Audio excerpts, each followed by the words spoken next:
Gog e Magog, vamos lá, qual é o significado dessas palavras? Se referem a pessoas, a locais, como é que é? Na verdade, Gog é um líder, não é um local.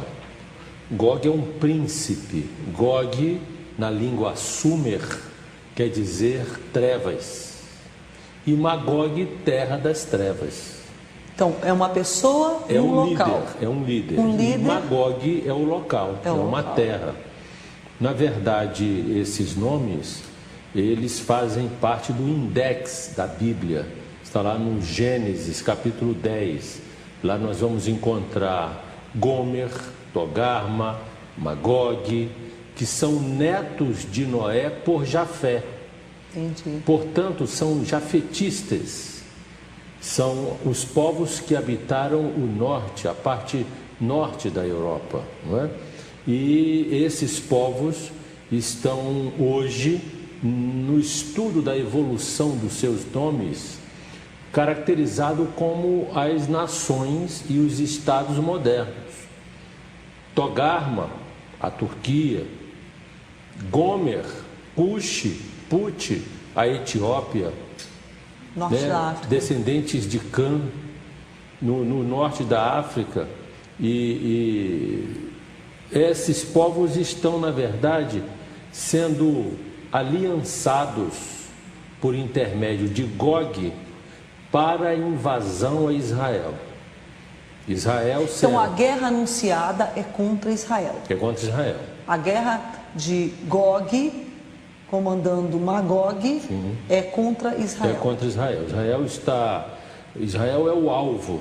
Na verdade, se nós acompanharmos agora todos esses processos políticos que estão acontecendo no Oriente Médio, na ONU, nós vemos que Israel está se isolando cada vez mais. E ela está cercada. O equilíbrio de forças que mantinham a paz no Oriente Médio já está rompida quando as ditaduras, as democracias europeias e americana perdem o seu controle sobre os países de fundo islâmico, que começam a fazer a insurreição no norte da África. Começa na Tunísia, no Egito, no Bahrein, na Etiópia, na Líbia, não é? Rompe-se o equilíbrio, a relação diplomata entre a Turquia e Israel. E é interessante porque acontecendo no mundo agora. Certo.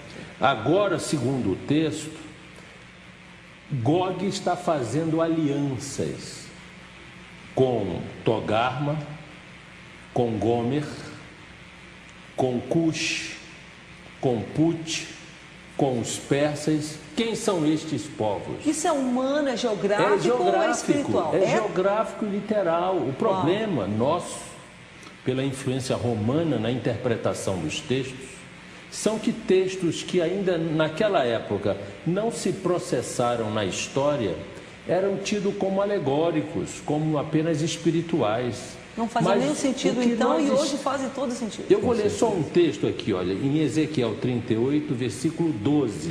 Diz assim,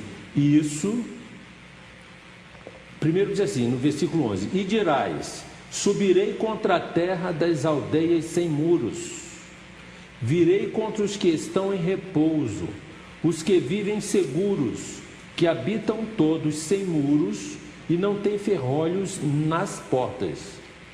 Isso a fim de tomares o despojo, arrebatares a presa e levantares a mão contra as terras desertas que se acham habitadas e contra o povo que se congregou dentre as nações, o qual tem gado e bens e habita no meio da terra. Quem habita no meio da terra? Israel. Israel se recongregou entre os povos. Acho que essa é a maior característica aí. Voltou para Israel. A preliminar do capítulo 38 de Ezequiel são os capítulos 36 e 37, que fala a respeito do êxodo inverso de que os judeus fizeram quando saíram de vários pontos da terra e voltaram para Eretz Israel. A partir daí, se criou as condições necessárias para o cumprimento da profecia de Ezequiel 38 e 39. Gog, o líder dos povos que estão no norte. Norte de quem? De Jerusalém. Jerusalém sempre é o marco zero geográfico para a profecia bíblica. Quando fala ao Oriente, é ao Oriente de Jerusalém. É o norte de Jerusalém. Quais são os povos que habitam ao norte de Jerusalém? A Rússia. Gog, príncipe de Ros, Meseque e Tubal. 3 cidades hoje na Rússia. Ros, essa cidade originalmente... Rússia. Ros, a evolução do nome Rússia. Meseque, a evolução do nome Moscou. Tubal, Tobolsk, uma das cidades produtoras de gás e petróleo do norte da antiga União Soviética. O líder da Rússia é Gog. Se nós observarmos a política externa do primeiro-ministro atual e ex-presidente Vladimir Putin, a partir do ano 2000, nós vamos ver que este homem se lançou a fazer aliança com os persas, que até 1935 o nome do Irã era a Pérsia, e aqui está a Pérsia. Hoje Irã, só no tempo de Reza Pahlavi foi mudado. A Rússia tem um acordo com o Irã de proteção. Quem entrar na guerra contra o Irã dá direito à Rússia de entrar na guerra contra quem entrou contra o Irã. Há uma aliança muito íntima entre a Rússia e o Irã, a Rússia e a Etiópia, a Rússia e países citados na profecia, através de apoios e alianças político e militar. As armas da antiga União Soviética foram remanejadas para armar os países citados na profecia. As nações hoje falam de paz, mas se armam até os dentes para a guerra. A geografia política em torno de Jerusalém, com as nações hostis, estão já armadas para a possível invasão a Israel. Uma guerra hoje no Oriente Médio equilibraria as forças econômicas do mundo, segundo os analistas. Seria a melhor coisa para os Estados Unidos, que estão falidos, para vender as suas armas, e seria muito bom para a União Europeia, que é o protótipo da besta que vem do mar, do grande império romano ressurgido, mas que hoje está em situação difícil, do ponto de vista da manutenção do equilíbrio econômico-financeiro nas suas 27 nações. Ezequiel 39, quando os exércitos da Rússia, do Irã, da Líbia, da França, da Itália, da Espanha, os países da Europa Ocidental, da Casa de Togarma, que é a Turquia agora, há 3 semanas atrás, rompe as relações diplomáticas com Israel. É verdade. Está tudo, o cenário mundial está, de certa forma, pronto, preparado.